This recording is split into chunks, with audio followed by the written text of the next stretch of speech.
Well, good afternoon, everybody. Welcome to this, the latest in our series of autopsy webinars run by the Royal College of Pathologists Death Investigation Committee.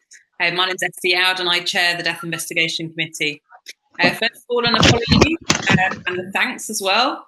Apologies, we had to change the webinar title at the last minute. We're very grateful to Dr. Ismail for stepping in at the last moment to be able to host this webinar. We will try to rearrange the previous topic and speaker, and we will let you know when we have a date for that. This is the schedule of autopsy webinars that we have coming up, and all of these are available to book on the pathologist website. We have the videos from previous webinars available on the website as well, and we can pop the link to the videos in the chat, and also the link to book our next topic. So we've got a 2-month break over the summer period. And so our next webinar is in September. Just a heads up, it's on a Thursday instead of our usual Wednesday slot. But on Thursday, we will have a talk by Ralph Buheda on 2 deceased found dead in the same house. So I'm going to hand over to Preeti Gopinath, who's going to chair this session. Thank you. Thank you, Esther. So I am Preeti Gopinath. Good afternoon, everyone. I'm a consultant histopathologist in Harlow in Essex, part of the Death Investigation Committee. So thank you for joining us for today's webinar. And this is on neuropathology, autopsy and brain examination. The webinar will run for approximately just under an hour and will include a short presentation, and we'll then have a short Q&A session. So you need to ask a question. You need to use the Q&A function at the bottom of the screen. And you can self-credit 1 CPD point for today's webinar, and the webinar is being recorded. So it's my pleasure to introduce Dr. Azam Ismail, who's a full-time consultant and lecturer in neuropathology and Leeds Teaching Hospital since 2004. Finished training in neuropathology in Newcastle upon Tyne, and prior to that, he was in Damascus, where he specialised and worked in histopathology after qualifying there in 1987. So many thanks, Dr. Ismail, for agreeing to do this session at short notice, and look forward to your session. Over to you. Thank you. You are welcome. Thank you very much for the introduction. Hi, everyone. So, as Preeti mentioned, I do full-time consultant neuropathologist. Part of my work in neuropathology, we do mainly brain histology. I mean, like tumor, biopsies, examination of whole brain, referred to us from general pathologist for opinion when things are difficult. For over 20 years, I did general autopsy, coroner autopsy mainly, and hospital autopsies. So my experience is more practical. Of course, when I did general autopsy, it was just anything, drug abuse, overdose of alcohol, things like this. And in addition, I used to receive brains from different places, different colleagues, for specific neuropathological question. And actually, the topic of neuropathology is quite fascinating. It's a really enjoyable topic to talk about and listen to, and because it's more subspecialty, it's very specialized. And the brain, because of the nature of the brain and the difficulty of accessing it, you need to consider few things that are not directly accessible to you when you do autopsy. And that starts before doing the autopsy. So let me share my screen now, my presentation, and then we will go over it through the meeting. So the topic today is neuropathological autopsy and brain examination. Before we start talking about neuropathology, just to highlight that there are 3 types of autopsy in England. The first one is, which is the most common, the coroner autopsy. And here is the question is mainly, what is the cause of death? So if you have the cause of death, there's no need to go further unless you think the family might ask you questions related to the brain, like, for example, what was the type of dementia? Is it inherited? Did epilepsy kill our son, or was it something else? You might find the cause of death as maybe injury or pneumonia or whatever. But the question then might come to you when you go and attend an inquest, the family, and I have done it many times before. The family would ask questions about the brain or spinal cord. And then, because I didn't take them, there was no reason in the coronary autopsy, the question is the cause of death. So there was no need to take them. I regretted, actually, because I couldn't answer the family. I say, I didn't take the brain. And it is stressful for the family to take the brain. Some families consider this as really not nice thing to do. But our duty is to provide the cause of death and to answer as much as possible we can in scientific way their questions. So I favor always either taking histology from the brain or keeping the whole brain if you have questions related to, and you anticipate questions from the family related to the brain or the spinal cord. So this is the coronary autopsy. The second type of autopsy is the forensic. And forensic autopsy is less common. And here the question is not about the cause of death. It's about everything. The circumstances, the timing, even the direction of the trauma to the head, for example, if there's like a fall or someone pushed. So you need to specify exactly what happened. And sometimes if there's a question about was there any pathology before the death happened, contributed to the death. So all those questions, you need to be very specific and very precise about them. In forensic, the question here is quite detailed, there's no balance of probability on forensic autopsy. It's about definite as possible cause of death and circumstances of death. And the third type of autopsy is hospital autopsy. Hospital autopsy is about, here maybe the cause of death is known, but the clinician wants to answer some question related to treatment, related to pathogenesis, related to some scientific related or maybe audit related, research related questions about the practice. So it's more like quite enjoyable because there's a lot of science in it. So we have coroner, forensic, and hospital. Before you do autopsy, you need to make up your mind about the plan, how to plan doing it, what you are expecting. You need to make possibilities according to what you are going to face the second day when you do autopsy. So if you read the background history, and if the background history is suggesting anything related to neuro, and you are not sure, better to consult colleagues, more senior, one who is with experience with neuropathology, or you can call neuropathologists. We are neuropathologists, are kind people. Usually we are happy to answer any question, even on the phone or by email.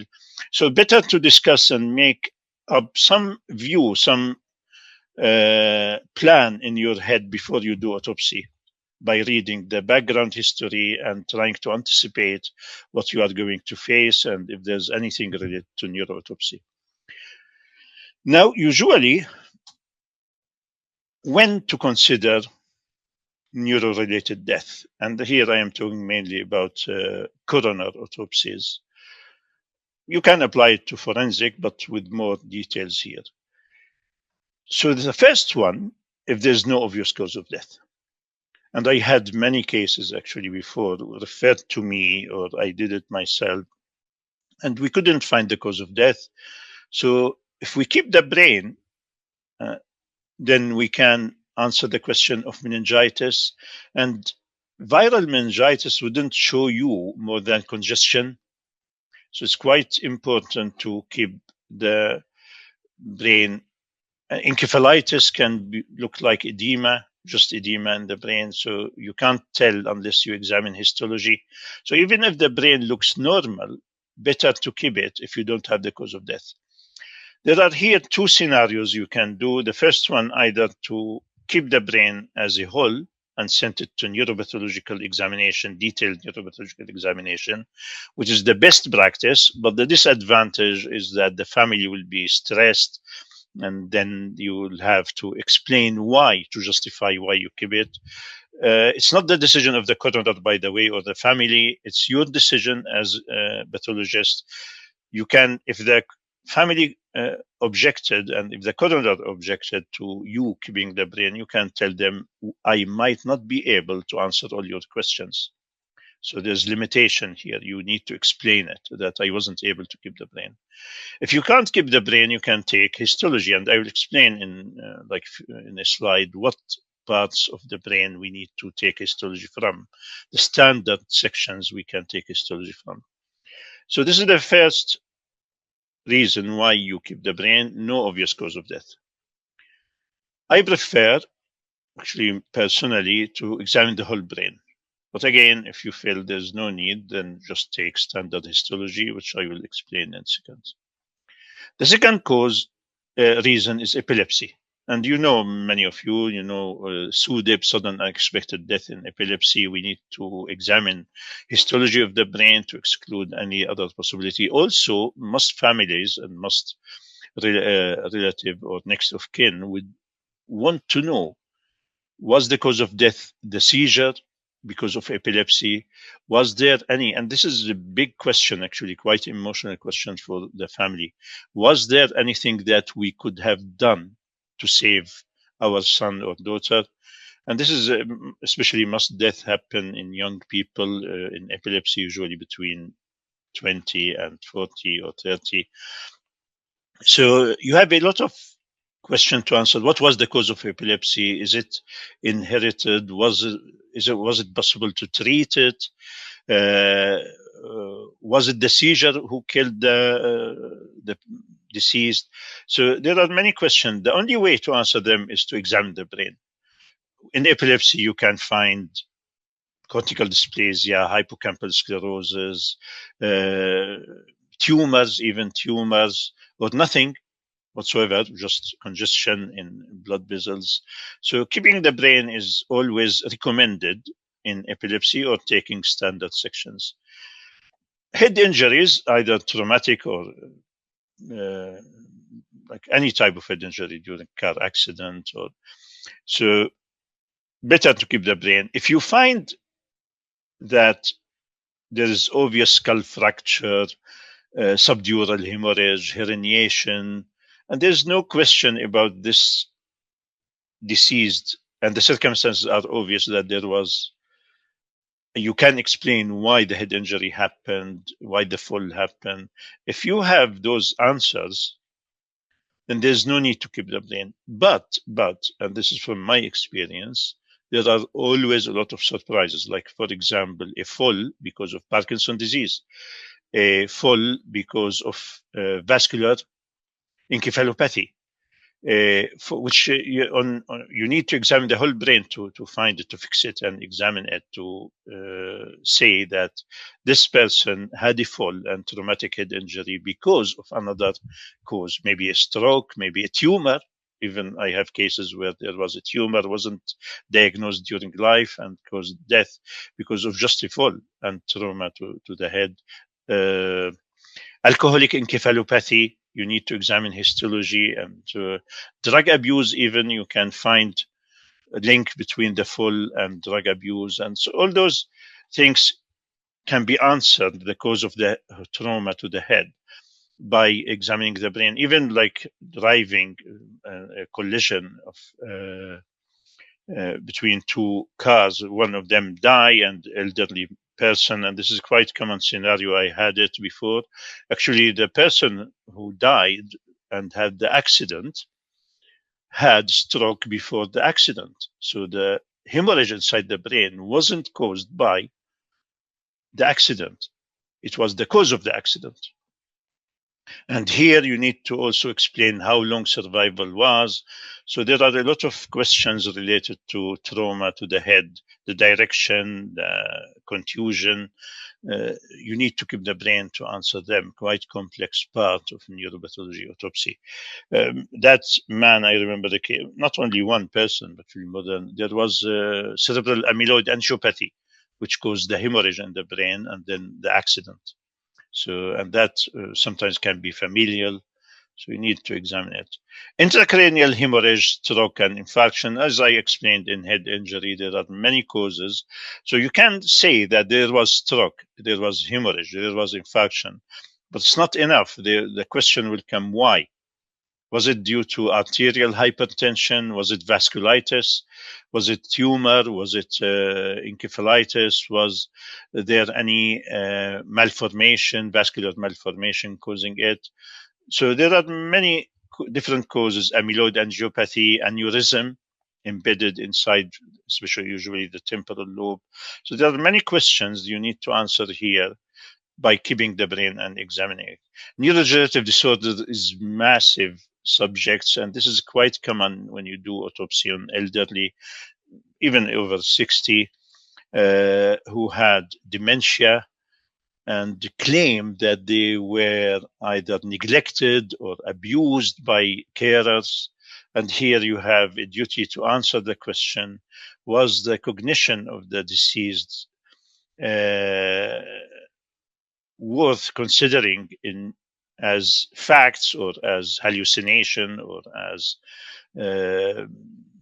manifestation of neurodegenerative disorder? Like I have cases with Alzheimer's disease advanced stage, where the family and the deceased told the family stories before death that they were abused.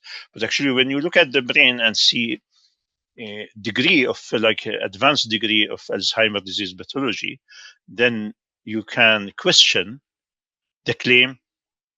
Of course, it's not up to you to decide. It's up to the coroner, and maybe it can be taken to court later.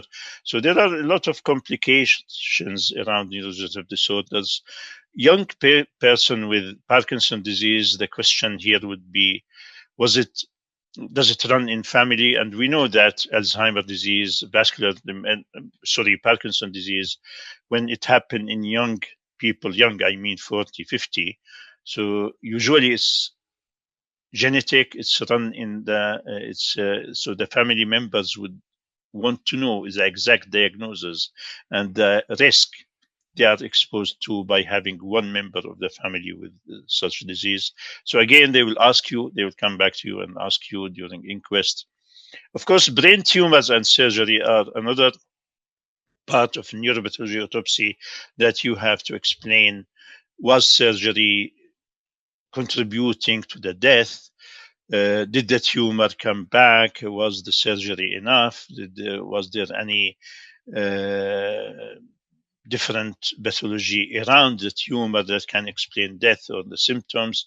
So there are many questions that can be answered by doing autopsy on brain tumor and surgery, although they are not common usually. CNS infection and query CGD. CGD usually hallucination. The referral would be mainly from hospital autopsy more than coroner.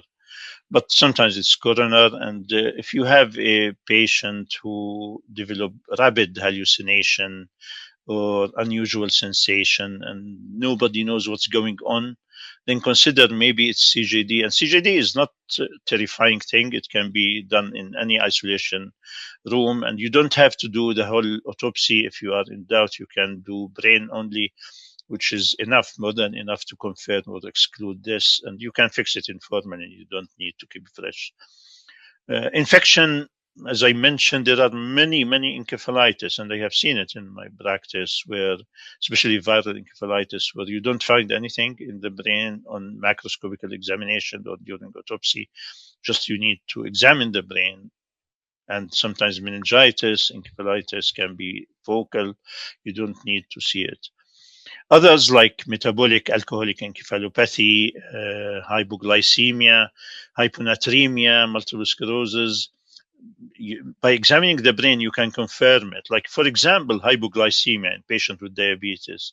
Even if you did blood tests, you can't tell if at the time of death blood glucose was low. So you need to, if you examine the brain in hypoglycemia, what you see red neurons in the hippocampus, and this is something you need to examine under the microscope. So in conditions of diabetes, when you don't find the cause of death and you're suspecting it might be hypoglycemia, then better to take sections from the hippocampus, for example. Hyponatremia also, when you look at usually in the bones, and this is central pontine myelinolysis, you can't tell if it's in the bones. Actually, the morphology on macroscopic examination, it's more like gray white strips, and even if there's like mild myelinolysis in the bones, you can't tell by macroscopic examination, especially when the brain is fresh. Alcoholic encephalopathy, you need the mammillary bodies, you need to do actually histology to do it, to examine it. So you see, it's quite complex, but it's better always, before you do autopsy, is to make up your mind and discuss with a neuropathologist. If neuropathologist is not available, maybe read about it and consider keeping the brain and referring it to a neuropathologist, which is a good strategy if you are not sure what to do. Removal of the brain. From my practice, one of the really, I would consider a really bad practice for me, is that when I receive the brain, not well fixed, not well removed, a lot of fragmentation in it. And the brain, as you know, many of you who does autopsy, is very fragile, very soft. It's like jelly, actually, like toothpaste, especially if there's long interval between death and autopsy, maybe 1 week or 2 weeks. The brain starts to decompose quicker, and nothing you can hold it together. So the first thing when you remove the brain, consider coming from out from the skull. Don't go deep with your blade. Don't cut through the cerebrum, especially if you are thinking of edema, and in young people where the brain usually fill the whole skull cavity. So your blade of the electric saw that you are using to remove the skull, to open the skull, try to make it superficial, and this by training. And if you give it to the mortician, like technical staff in the mortuary, ask them to be gentle when they remove the skull and expose the brain. Then when you take the brain out, how do I use pointer? Is there a pointer? So when you start by pulling back the frontal lobe gently, always gently, until you expose the optic nerve. When you expose them, I know as pathologists, you don't do it. The mortician does it for you, but make sure that they do it right. It's really quite disappointing when I receive the brain with a lot of artifact in it.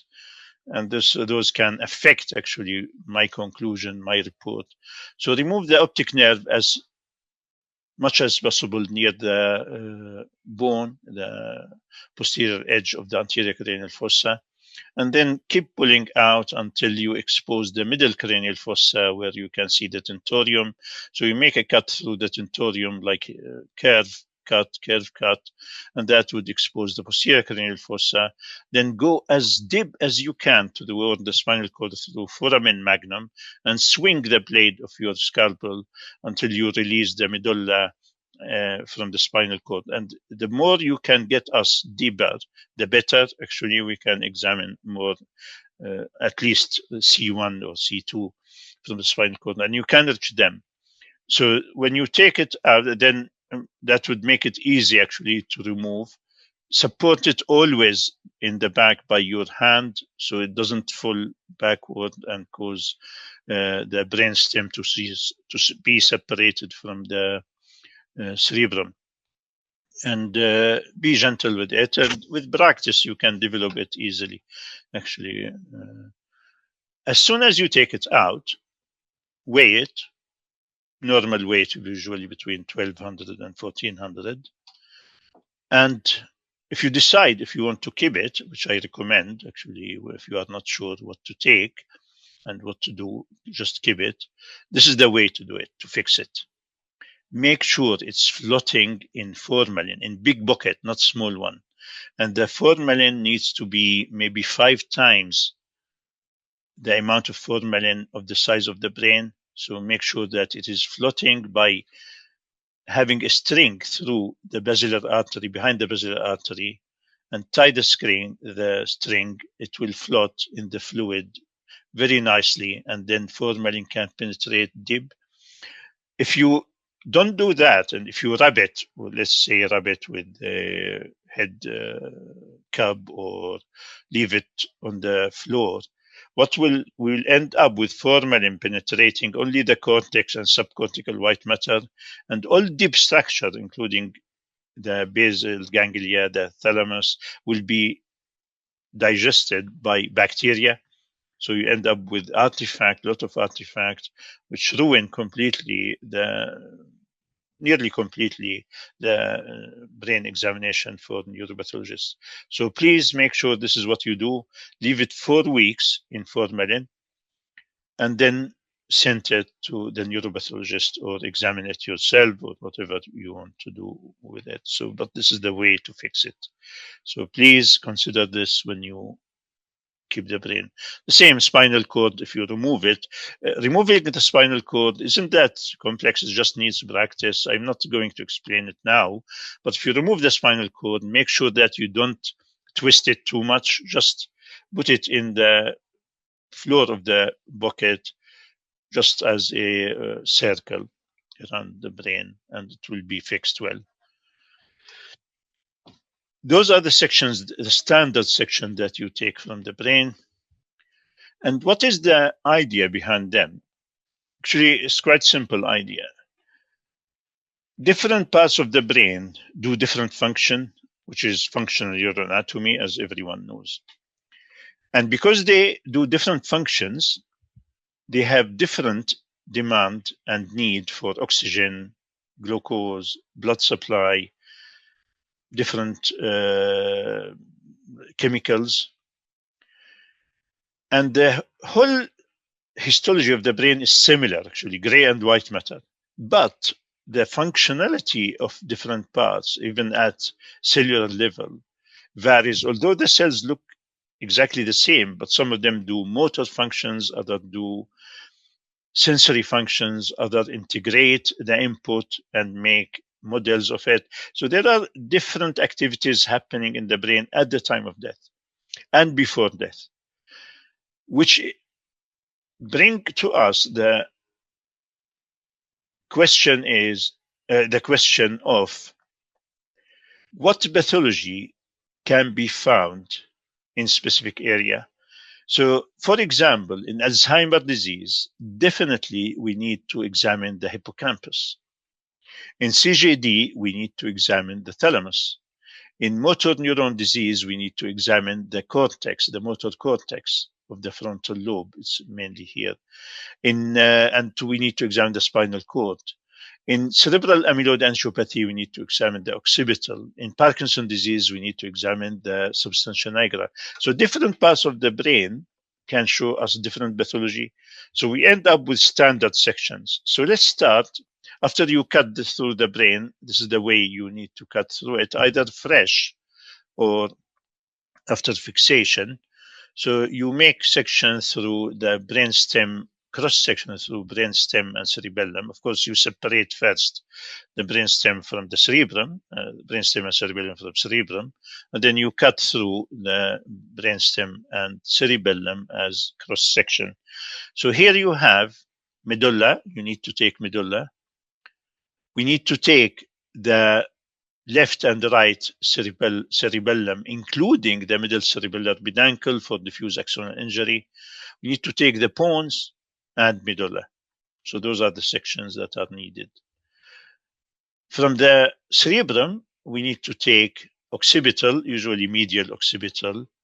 It doesn't matter left or right, just one section. Hippocampus, temporal lobe, thalamus, parietal cortex, amygdala, which is quite important in dementia with Lewy body, insula. Again, you can see neurodegenerative disorders in insula. Basal ganglia, here Huntington disease if you are suspecting it, or even traumatic brain injury if you want to examine long white matter tracts like the internal capsule, corpus callosum, and watershed areas in frontal lobe between the superior and middle frontal gyra. And this is in arterial hypotension. You can see ischemic neurons here, watershed areas, we call them. Spinal cord is actually it's not that complex, but always, if there's a question of spinal injury, trauma, tumor, myelitis, spinal muscular atrophy, or motor neuron disease, keep the spinal cord, the whole spinal cord. Or unexplained muscle weakness or unexplained sensation, keep the spinal cord. And you can, by the help of mortician, you can remove it easily. It's not that difficult. It takes usually 15 minutes to be removed. And keep the dura closed and then send it for proper neuropathological examination. So what are the pathological things that we check? Today I am going to explain in more details, slightly more details, not in much details. Aneurysm, where to find it and what to do with it. Traumatic head injury, what to consider. Hemorrhages inside the brain and outside the brain. Infarction and hypoxia, neurodegenerative disorders, epilepsy, multiple MS, and tumors. So let's start with aneurysm. Those are the common size of aneurysm. So you have it in the middle, cerebral artery, usually embedded beneath the temporal gyra. So you need to follow the cerebral, the middle cerebral artery. You can find it at the anterior cerebral artery, especially at the junction. You can find it at the bifurcation of the basilar artery. And usually aneurysm expresses itself by subarachnoid hemorrhage. So this is how you see it. And if you wash it out, it doesn't go away. So this blood stays in, which indicates that it is aneurysm. If you can't find it, and it's not uncommon that you can't find the aneurysm, those are big aneurysm, easy to find. But if the aneurysm is small, what I recommend, inject by a syringe in the basilar artery some water. Sometimes, if you are lucky, you can find it bulging. It's not always, doesn't always work, but if it works, it's fantastic.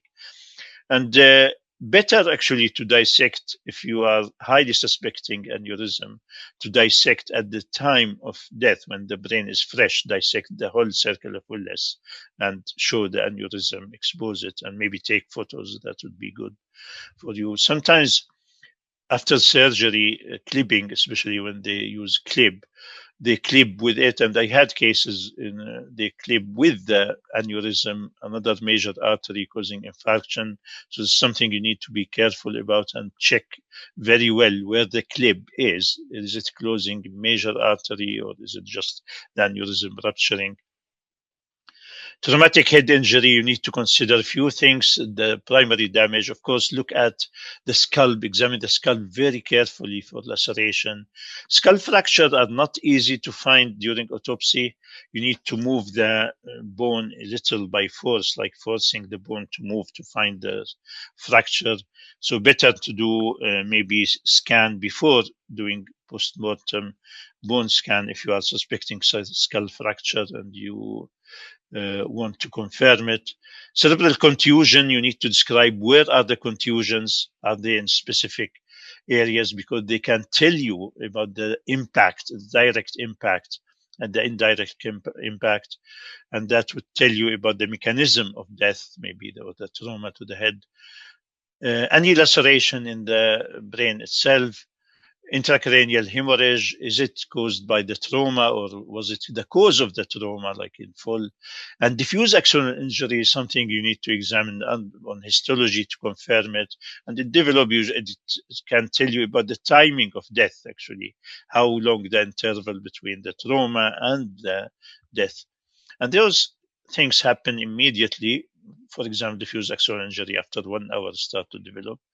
Or maybe later, like ischemia, hypoxia, swelling can happen the day after, or infections from open wounds sometimes. So those are many considerations we need to do brain examination to answer them. And contusion sites are usually here, frontal, temporal, occipital. Usually if the full or the direct impact is in the face, then you see contusion, coupe contusion in the frontal and temporal, and coupe contusion in the occipital. And here from inferior view, those are the area of contusion that you see. Sometimes you see it at the margin, the inferior margins, here where there's the bone, the skull is damaged. So here the key, very common, less common, and then common. Contusion sites, you need to describe them that at the time of autopsy or later. Those are like real cases. Here you have the contusion in the gyrus rectus bilaterally. Here the fall happened forward, and you have more contusion. Those are coupe contusion happening in the temporal. Here you have subcortical hemorrhage, maybe related to the contusion over it. You can have contusion in the posterior edge of the cerebellum, especially when there's skull fracture at the posterior cranial fossa, or lateral contusion when there is like damage or the direct impact happening on the side of the head. So you can tell actually by looking at the site of contusion and the morphology of it, you can tell about the mechanism of the trauma. Now, extradural hematoma almost always is traumatic, and most of the time it's associated with skull fracture. Very rarely, extremely rarely, to be pathological related maybe to vasculitis or tumor. I haven't seen any case, actually, all of them are related to trauma. But subdural hemorrhage in 95% is related to trauma, but there are some cases where you have maybe vasculitis, maybe tumor, maybe mild head injury in elderly person, because the brain shrinks, so there would be movement of the blood vessels, the subdural blood vessels. And here the subdural hemorrhage on its own, if it's less than 50 mil, it doesn't cause concern. It might dissolve on its own or by surgery. But the main concern when you have subdural hemorrhage is the herniation. It develops slowly, and then herniation can happen, and the herniation can happen usually in the cingulate gyrus here beneath the falx, or in the temporal lobe, as we'll see later. Intracerebral hematoma or hemorrhage can happen due to trauma to the head. This is mainly trauma, but if you, especially when you have it like flame shape or subcortical, we call them sliding hemorrhages, as the acceleration, deceleration of the cortex is different from the white matter. So you have rupture of blood vessel in the subcortical white matter. And here you have also hemorrhage inside. This is because of contusion or maybe herniation. This is mainly herniation, tentorial herniation. So there are many hematomas that can be explained by trauma. Axonal injury, very interesting. Actually, you can see axonal bulbs under the microscope, and if you do immunostain or silver stain, you can see the bulbs, and they are indication of survival 1 hour at least, or 2 hours after the trauma. So you can time the trauma, and you can explain why. Herniation, this is the place of it. You look for it. Midline herniation, cingulate gyrus beneath the falx, tentorial through the tentorium, and usually medial. This is the uncus, the medial part of the temporal lobe. You can have tonsillar herniation. How you identify herniation? By the necrosis on it. And there's upward herniation, which is rare, or midline herniation. Look here, this is herniation, and this is the edge of the tentorium, so quite necrotic, slightly necrotic, squeezing the midbrain. This is subfalcine herniation or singular gyrus herniation. This one is due to this herniation. What happened, and this is really quite interesting finding, that you see infarction in the tertiaries of the posterior cerebral artery, usually bilateral, if if the herniation is bilateral.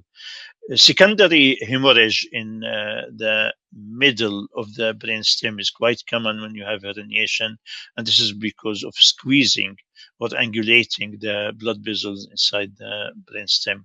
We call it Dorrit hemorrhage. Hypoxia and infarction can happen because of different reasons. Usually, you have atheromatous plaque. It's a really good practice to take sections from the blood vessel and show that this is complicated plaque, which can release impuli. Do I have time to? I need another 10 minutes. Is that okay? Hi. Yeah, I mean, we've got. It's up to. I mean, we've got a few questions, but because it stopped promptly at 2, so it's up to you if you want to go on for Actually, a little bit longer. I will continue for another 10 minutes, but I'll go quickly over them because I think the slides.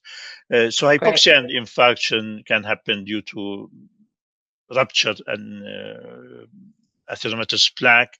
So if you examine it under the microscope, you can tell that there were some impuli coming out. Tertiaries of brain arteries, it's good to know because you can tell in cases of arterial hypotension, the watershed areas you can take from them.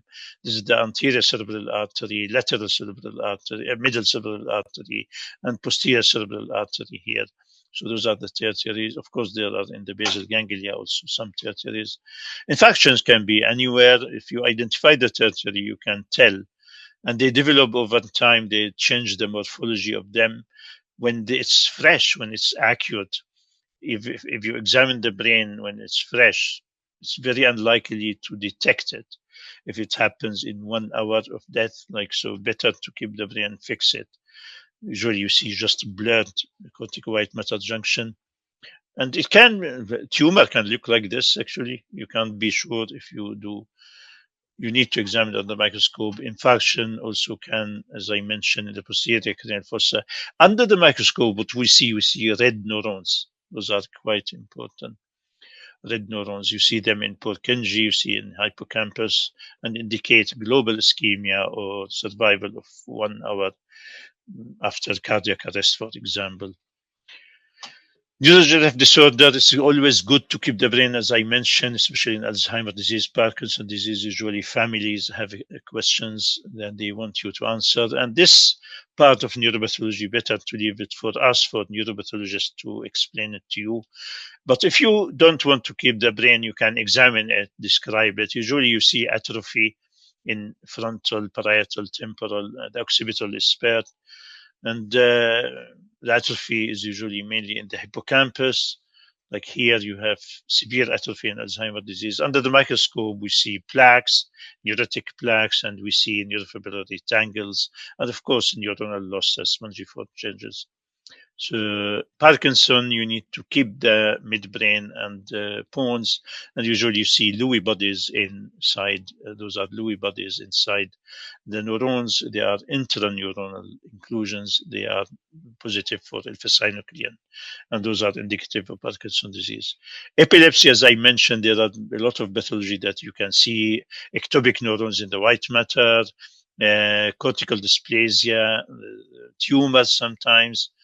And this is different balloon neurons. You can see them. This is DNET, disencephaloplastic neuroepithelial tumor, and different morphological changes. You can see them in cortical dysplasia. Different morphology can be seen.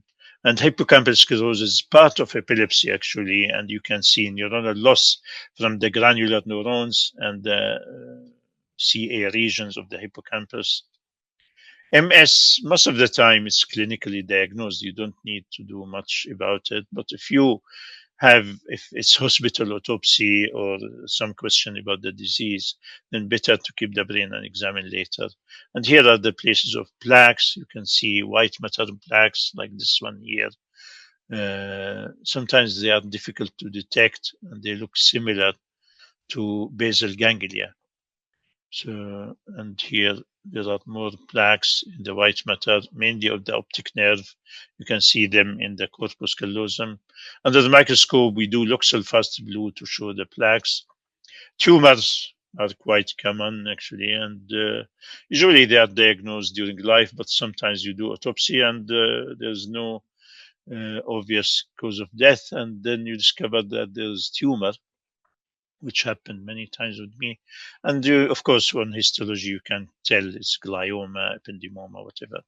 Those are the references I used, and they are quite useful actually to read through, especially this one for our colleague Timothy Dawson, neuropathological technique, where it shows you how to remove the brain and most of the answers. And this atlas is excellent one actually by David Allison. This is beautiful, Harriet. And stop sharing. Thank you for listening. I'm sorry it takes longer, but actually neuropathology is not something that you can do quickly. It needs at least 2 hours if you want to talk about everything. So I tried really to squeeze it, but hopefully it helped people to understand the complexity of this subject. But thank you very much. No, I think it was really great. So I think, as you say, it's a challenge sometimes to make it concise, but I think from my perspective, it's certainly very helpful to cover all of those. Those are the kind of common things that we encounter. So thanks really very much for that. I could just encourage anyone who's got questions to put them in the Q&A section as I'm going through the questions that we have so far. So we've got about 10 minutes. So first questions around CJD potential cases. So what special requirements are required in a potential CJD autopsy? And do you think it's better that those type of cases should be done by a neuropathologist? The answer is no, you don't need the neuropathologist to do it. All post-mortem theatres in the UK are equipped to do high-risk autopsy, including CJD. There is an isolation room in every mortuary. You need isolation room with negative pressure and downward air extraction. And you can do head only, just remove of course, you wear all the things that are needed to protect yourself from, and like any other high-risk autopsy, you can do it and remove the brain and just directly fix it. Yeah. Okay, thank you. And if the spinal cord is to be taken, how much spinal cord would you take? Can limited segments be taken, depending if there's cervical damage? And is the upper cervical spine ever taken outside of a forensic setting? Actually, spinal cord, better to take it all, always take it all, because as you are opening it, just you continue with like the opening. It's not, there's no point in stopping at one area. Actually, stopping make it difficult even to remove the vertebra, the vertebral column, to cut it in the middle. So just continue and remove it all. It's not only forensic, also, like I have recently a case actually from a young man who there was question about, is it MND, motor neuron disease, or not? And it turned out to be MND. It's very interesting, actually, proven that this is MND, and those have a huge implication for the family, because as you know, it might be running in the family, so you have to. So taking the spinal cord is really good when you have such questions. Thank you. Is the retention of the brain required in probable epilepsy death for a coroner's case? No, you can take the standard sections and examine them, or send it to us after you take them. You don't need to keep the whole brain. But if you are not sure, just give it. Yes. And then if there's a clear and documented history of epilepsy and nothing overt to see on microscopy of the brain and no other cause of death, etc., how does neuropathology meaningfully help beyond SUDEP? Actually, as I explained before, there are things that you need to examine them under the microscope to exclude the cause. The family will ask you, what was the cause of epilepsy? And MRI scan, CT scan will not show cortical dysplasia. So you need to like ectopic neurons in the white matter, and it's always big relief. Actually, and this is from my practice for the family when you tell them that there was a cause of the epilepsy, and this is it. The biggest challenge for the family is when you tell them, "Oh, I don't know." So, and you have a daughter or son, for example. I'm talking about parents because I have seen them myself, actually, who have all their life epileptic seizure, and then you end up telling them, "Oh, sorry, I can't tell you what was the cause of epilepsy," and it is not uncommon. Actually, it's quite common from my practice. I'm not sure if colleagues have the same. Yeah, no, I've experienced that. Yeah, I think I agree. Yeah, and what it takes from you is just to take standard sections. Take that, yes. No more than that. So you are doing a full autopsy. You are doing a lot of work. And even if you don't have time to dissect the brain, just fix it and send it to us. There's nothing wrong in doing that, actually. Just send it to a neuropathologist near you. Yeah. And then we can answer you either there isn't anything, we can confirm your suspicion, and it would be helpful. Yeah. So questions are around hypoxic brain injury. So are minute petechial hemorrhages in the white matter of the cerebrum enough to suggest that there is diffuse hypoxic brain injury? No. You can't tell, actually. You need to keep the brain. Petechial hemorrhages in the white matter, sometimes congested blood vessel can look like petechial hemorrhages. And I have cases where it was referred to me as hemorrhage in the white matter and turned out to be just congestion. So you need really to keep the brain in such cases. And on that subject of hypoxic brain injury, could you give that as a cause of death on its own if it can't be supported by an acceptable underlying cause? No, because it needs to involve the brain stem. Actually, you can remove the whole cerebrum and the patient will stay alive. Like this is well known. The brain is not necessary to be alive. The cause of death needs to be related to mainly the brainstem where vital functions are being done, like blood pressure, heart rate. So you need like hypoxia on its own is not enough, especially if it's cerebrum only. Thank you. I think we've got a few minutes left. If anyone's got any pressing questions, please put them in. We've got one. Yes, So, is there a need to remove the pituitary routinely? Only if the history suggests pituitary disease, either tumor or hormonal. But no, there's no need to remove it. But it's good. Like if you are keeping the brain, it's quite easy to remove the pituitary and put it in the bucket or in a cassette. It's good to examine it. Right. I think we haven't got any. Whilst we're between questions. Yes. Yeah, please do. Whilst we're between questions, I just want to, I guess, share and talk about my own experience with neuropathology. Obviously, I'm not trained in neuropathology. I work in Glasgow now with the neuropathologists in Edinburgh, and they like us to take box of the brain rather than retaining whole brains, which actually is really nice for me because it helps me to learn about the anatomy of the brain and in which areas to sample, but also it gives me the opportunity to take some histology for myself and to have a look, particularly if there are lesions in the brain. So I'm finding that I'm able to kind of increase my exposure to neuropathology and therefore my interest in interpretation. And obviously I'm going to rely on the experts for the final opinion, but I find that a really nice way to upskill really and see some neuropathology for myself. It is actually, it's quite enjoyable subject.